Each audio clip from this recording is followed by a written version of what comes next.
Hey folks, thanks for tuning in. Another segment of askrandy.com.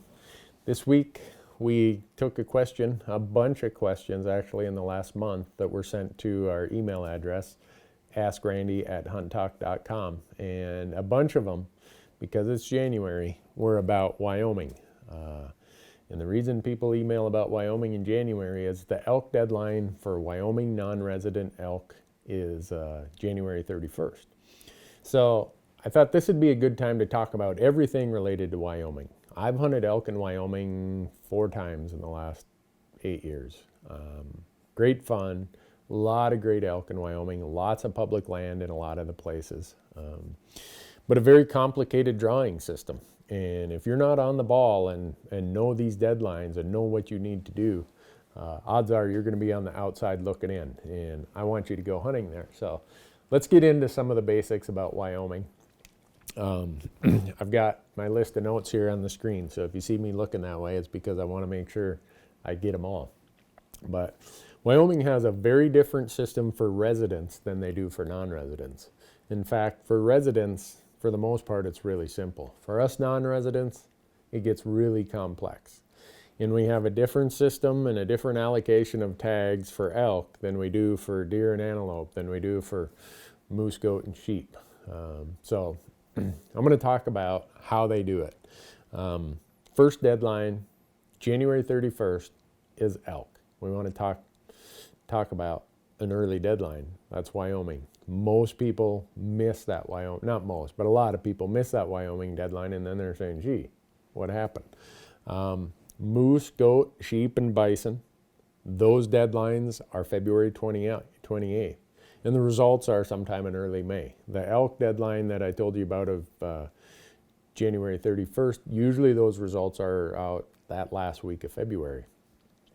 And in the past, the deadline for deer and pronghorn was March 15th. But this year, 2015, they've rolled that deadline out later to be May 31st. And again, the results they're telling us are going to be available for deer and pronghorn sometime in early July, like they always have been. Wyoming requires you to pay all the money up front. None of this just pay for an application fee. They add I think it's $14 or $12, $14, $15 as a fee, non-refundable fee for every application you submit. Yes, part of the cost of playing the game in Wyoming. Now I'm gonna do my best to explain an extremely complicated system that Wyoming has. Complicated both in terms of what percentage of tags go to non-residents, how those tags are awarded to non-residents, and some other intricacies that you need to know. Excuse me. Wyoming is one of the states that has a preference point system. And if you watched our clip earlier about bonus points versus preference points, you'll know that in a true preference point system, he with the most points gets the tag. That's just how Wyoming does it for 75% of their tags. So again, I'm talking all species here, except mountain goat and bison. They're exempt from this preference point system. So what I'm going to talk about is for deer, elk, antelope, moose, and sheep. So they take 75% of these non-resident tags, and they say, he with the most points get the tag.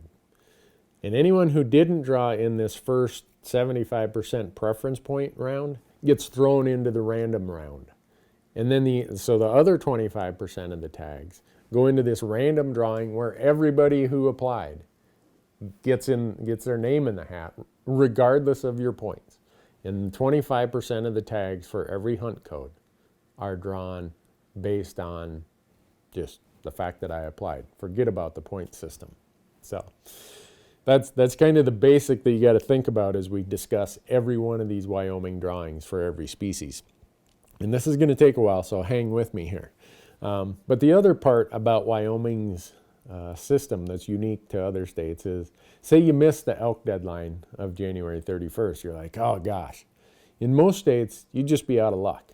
Well, Wyoming has what's called the point-only period from July 1st to September 30th, that if you somehow missed the deadline and didn't get your name in the hat for one of the drawings, you can still buy a point during this point only process, July 1st through September 30th.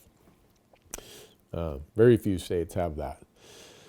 The cost to buy just a point, so if you want to buy a point and not even apply, you can do that. But for sheep, it's $100 for every point you buy. For moose, it's $75 for every point you buy. For elk, it's $50. For deer, it's $40. And for pronghorn, it's $30.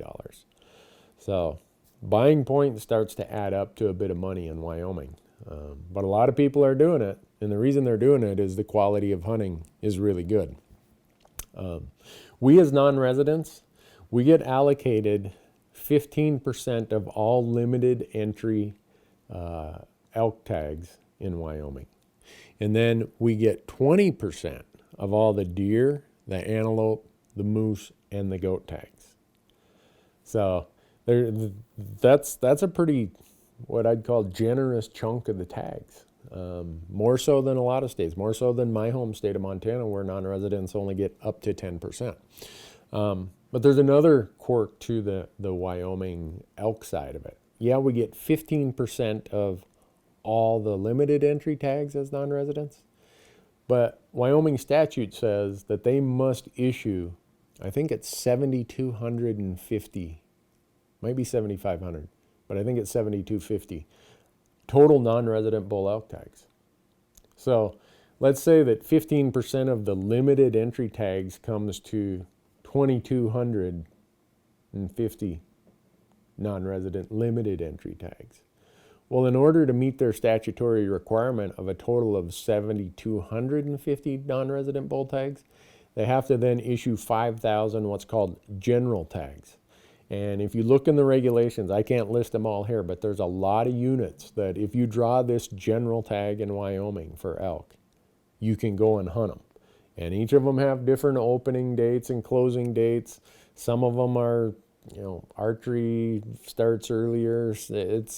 You got to go and look. But the point being, even if you don't want to apply for one of the limited entry tags because you don't have a lot of points and they're hard to draw, if you're really low in the point total, you might be able to draw one of these general Wyoming elk tags. So not only do we get 15% of the limited entry elk tags, we get a whole bunch more general elk tags. And they're really good tags. They're a great hunt. A lot of public land, a lot of good elk. Go and do it. One other thing, and this is a bone of contention among a lot of us non-residents who like to hunt wilderness areas like I do. In Wyoming, if you're a non-resident and the area you want to hunt is a wilderness area, you have to either hire a guide / outfitter, or you have to be accompanied by a Wyoming resident who, there's a form that they fill out agreeing to be your, not your guide or not your outfitter, but they agree to join you on this hunt. Kind of quirky. I won't get into I'll get off my soapbox before I even get on it related to that quirkiness of the Wyoming wilderness law, because it's just hard to understand why I can hunt wilderness areas in every other state, Alaska, my home state of Montana, but somehow I'm not qualified to hunt wilderness areas in Wyoming. But I'll stop now. So let's talk about the easy part of the draw: moose, goat, and sheep. Moose, goat, sheep, and bison. It's kind of like I explained above. Drawing deadline is February 28th. Bison and mountain goat are not part of the preference point system. Sheep and moose are part of the preference point system. 75% of the sheep and moose tags are issued based on preference points. The other 25% of the moose and sheep tags are issued based on a random draw. That's the easiest part of Wyoming's system, is their moose, goat, sheep, and bison draw. Now we're going to get into what, I'm not sure how Wyoming came up with such a complicated system, but once you get to understand it, it actually works pretty good. And it does let people cycle through the system a little faster than some of the other states that have just a pure preference point system. And so we're going to talk about how Wyoming does it for elk because our elk deadline is here in a couple weeks. How they do it for deer and antelope. Fortunately, how they do it for these three species is identical. So you can easily follow, if you can follow one, you can easily follow the other. And I'm just scrolling through my points here to make sure I don't miss anything and get a bunch more emails saying, hey, Randy, you forgot this. But Wyoming splits their pot of deer, elk, and antelope permits into two buckets. One bucket is what they call the regular draw. It's a lower cost draw for non-residents. And the other is called the special draw. And the special draw is just more expensive. It's the same tag if you draw. It's just Wyoming has decided we're going to let people get better drawing odds by the fact that they're willing to pay more. We can argue the rationale and the pluses or minuses of that all day, but it's the reality of how it is in Wyoming, so we just deal with it. So this regular draw, as they call it, 60% of all the non-resident tags go there. The other 40% go into the special draw. And the special draw, you're going to pay a lot of extra money. For an elk tag in the special draw, you pay an extra $480. And for a deer or antelope tag in the special draw, you pay an extra $240. So when you're all said and done, whether you draw a regular tag or a special tag, it's the same permit, same date, same hunting opportunities. It's just that by having to pay more, fewer people apply, and so the draw odds are better in the special draw. So now within each of these pools, the special pool and the regular pool, they split it again. So we've got 60% of the tags in the regular draw, and of those 60%, they split that into 75% of those tags go into a preference point draw, and then anyone who didn't draw based on preference points gets thrown into the random draw, where the other 25% of the tags get allocated in the random draw. So you start splitting this out, and the pieces of the pie start getting into these little small categories. But in the random draw, or in the regular draw, 60% of the tags go there. And then within the regular draw, 75% are awarded based on he who has the most points gets the tag. And then anyone who didn't draw in that preference point draw goes into the random draw, and 25% of the tags are issued just based on the fact that you applied. Doesn't matter who has the most points. It's just, hey, we're going to randomly give away the other 25% of these tags. So then you take the special draw where everyone pays more money, and 40% of the tags go in there. And then again, they do the same split. Within this special category, 75% of the tags go to the people with the most points. And if you didn't draw in that first draw, that's called the preference point draw, everybody gets thrown into the random draw. And in the random draw, the other 25% of the tags, of these special tags, higher price tags, get allocated based on just random, hey, I applied, so I got a random number in that drawing, and even though someone might have 10 points and I have 0, I still might draw in that random draw. So that's one of the, I guess, a benefit of the Wyoming system is everybody has a chance every year.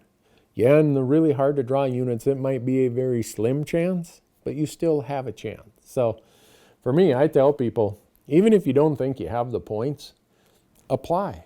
You might get one of the random tags. And a lot of people will say, no, I'll just buy a point. Hey, that's fine. If you want to just buy a point, go ahead. But you're giving up the opportunity to be in that random draw and possibly draw a tag for this year. One other quirk, a lot of states will round party applications. Wyoming does take party applications, I think only for deer, elk, and antelope. And when those party applications go in, they don't round the number. So let's say that 3 guys go in and it gets rounded to, or it averages out to 4 1/3 points. They don't round you down to 4 points.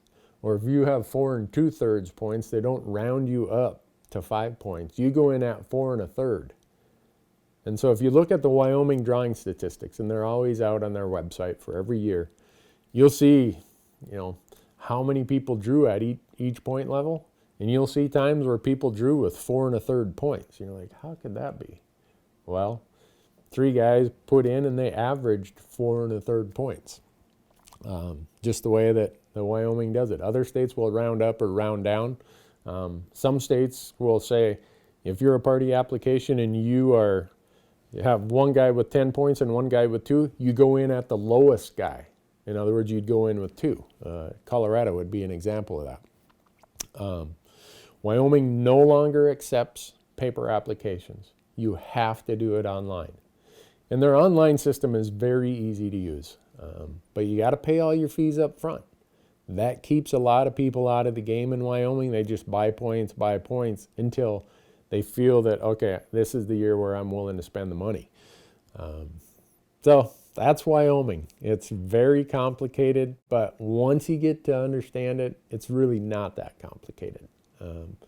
There's a reason why there's so much demand for hunting in Wyoming, because there's a lot of public land, a lot of great wildlife there, trophy animals of every species that they provide, and also a lot of opportunity hunts for every species they provide.